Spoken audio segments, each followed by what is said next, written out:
Okay, so we are going to talk about, in specific, Templo Mayór, the calendar stone, and then also the Olmec style mask all in one, because there's three pieces for Templo Mayór or main temple. So this is a picture, like a drawing of what Tenochtitlan would have looked like during the Mexica or the Aztec period.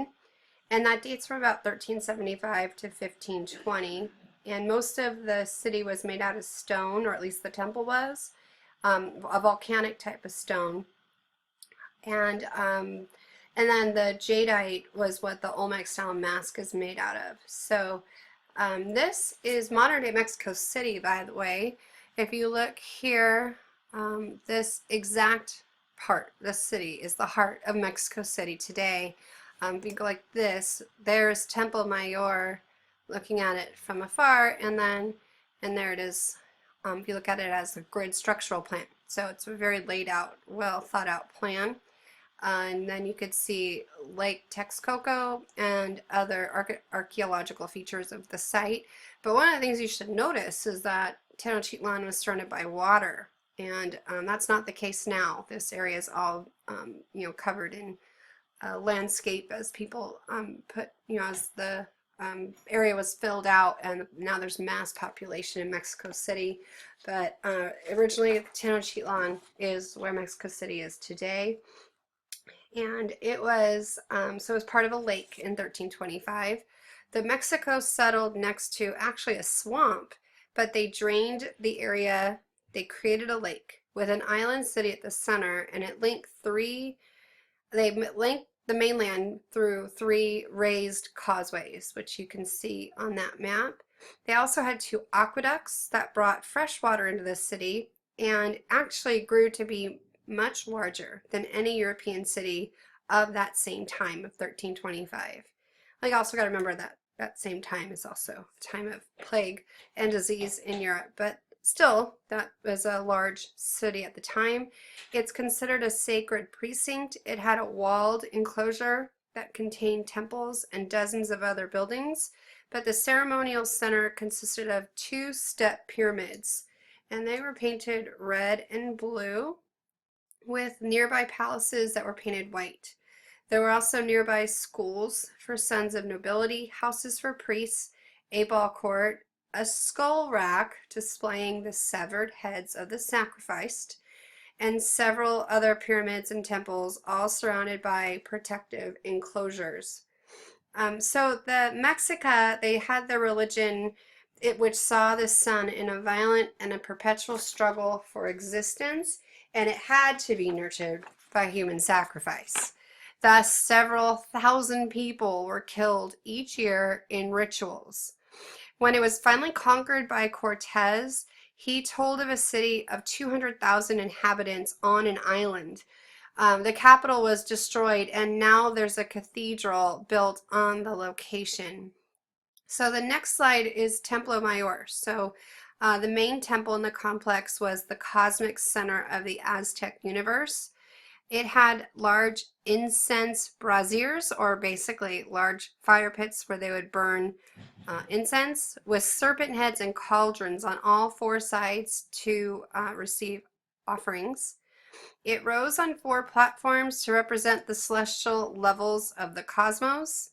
And between 1325 and 1521, the temple was reconstructed 7 times, with each of the older temples encased intact within the larger building. So this is supposed to kind of show the progression of how the temple was built over the previous temples. And then here you can see the top buildings that were red and blue that faced each other. And then the top of the two temples were dedicated to Tlaloc, T-L-A-L-O-K, and this is fun, Huitzilopochtli. I'm not sure if that's right, but I'll spell it for you. Huitzilopochtli.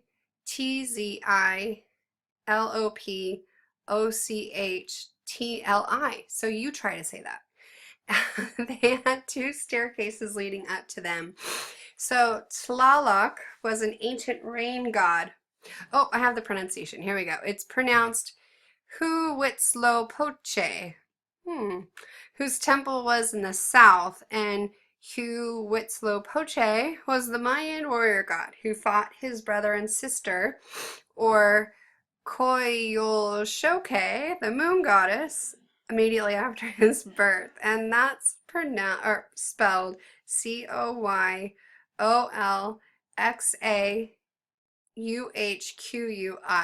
So again, Koyolshoke. All right, so after he defeated them and threw their dismembered bodies down the mountain, a sacrifice which is marked at the tablet at the foot of the stairs, right here. And that was a round tablet on the foot of the stairs with her head facing the stairs, and that's called the Koyoshuke stone. Here, let me show you. That's what it looks like in detail at the bottom of the temple. And her head is feathered and her face is decorated with bells. Her belt it consists of a two-headed snake with a knot on one end and a human skull on another. Her arms and legs, adorned with jewelry, are severed heads from her body, and fanged masks decorate her elbows and knees and heels. The raised flat carving is very characteristic of Aztec relief sculptures, and the Mexicas viewed Huit, Huit, as their patron god, son of Mother Earth, and god of sun and war. Like their predecessors, the Mexica were dedicated observers of the sun, of the stars, cycles of nature, and the seasons. And like their predecessors, their architecture and rituals were intended to maintain the integrity of the cosmic order. Templo Mayór pointed 7 degrees south of east, so that on the equinoxes, the sun rises exactly between the two temples. And remember, the equinox is the autumnal, and the one in the spring.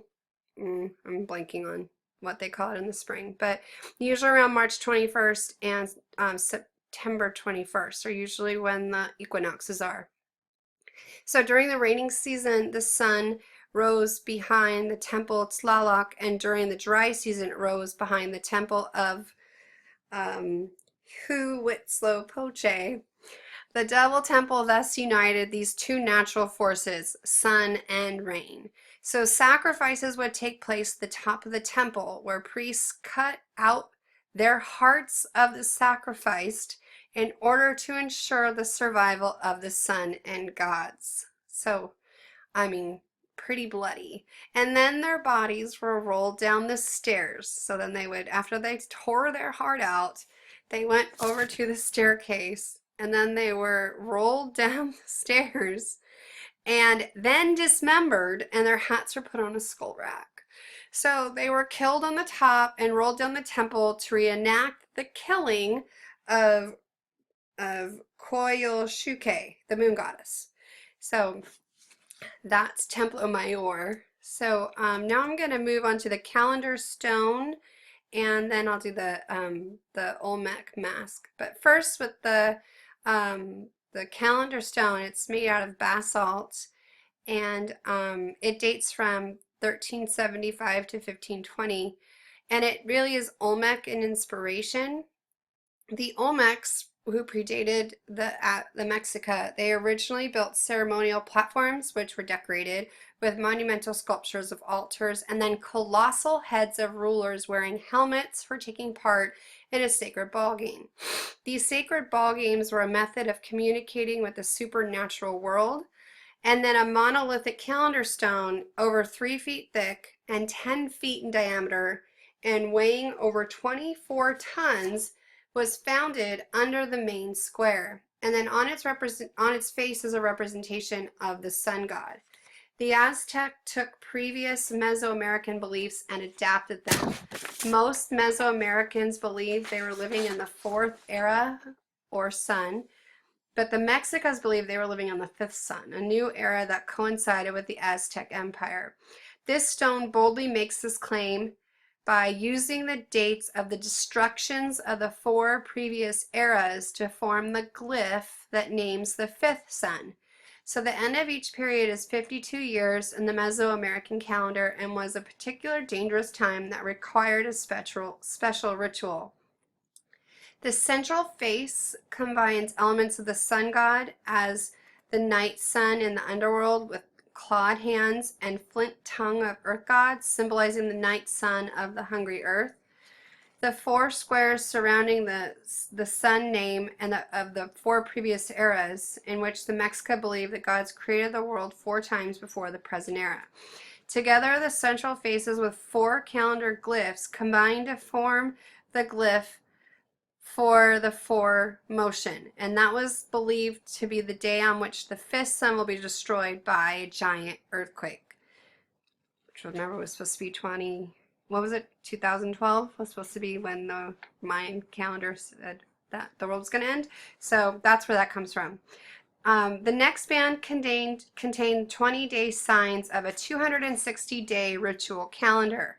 So this is really supposed to not only be symbolic, but the function is also supposed to be functional in that it did function as a way of telling time, and it's telling time in a way of showing the different periods of the Aztec history and also the different periods of the calendar.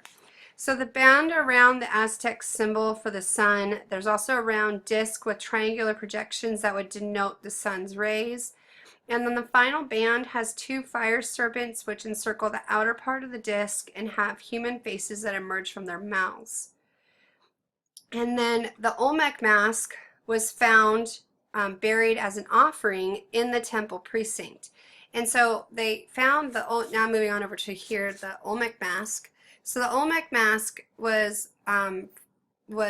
from a completely different culture, and like if you do the beginning of the Olmecs versus the end of the Mexica, it's a 1500-year span. So this mask is actually quite small, about the size of a palm of your hand, but there's others that are larger. But this shows us that the Aztecs has reverence for cultures that came before them, and also showing that they are building upon the cultures that came before them. And that's also another way of marking time, is by keeping what was previously important and significant to look back and see where they're at now. So that's really important. Okay, so let's see, where am I? I guess that's it for the calendar stone and the mask. This is an important piece, the calendar stone in particular. So I would not only go over what I just said about these and really kind of look and see what I was talking about for each one of those, but also really look and study into how this is important in regards to understanding time. How does the calendar stone reflect the Mexica beliefs about time and history? Just a tip. Hopefully you're watching this so you hear that. Okay, one last slide. I just wanted to show you a Olmec mask that was in the Met. And again, I wish I could have done the selfie in this one. I'm not sure why I didn't. But it's again not very large. Like you could see like this outline. There's my head right there. So it's definitely smaller than my head would have been. So that's me trying to get a picture. You can see my hands right here actually too. So yeah, so that's in the Met. So you can see that when you get to go to New York. Okay, that's it for Templo Mayór.